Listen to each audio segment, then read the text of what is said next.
सुनदा रहा तू सदा निमाणिया दी,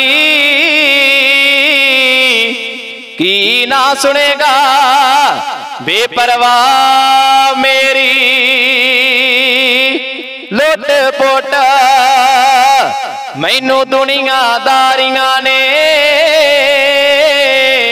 ते दुनिया दिल दी कीती तबाह मेरी। आनंद लाल दे वांग हुण डुब दे दिया,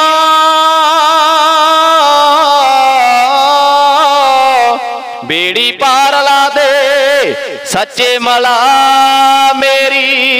कदरदान है तू कवि शरीदा, ते जमना वगदी है अजे गवाह मेरी। ते जमना वगदी है अजे गवाह मेरी।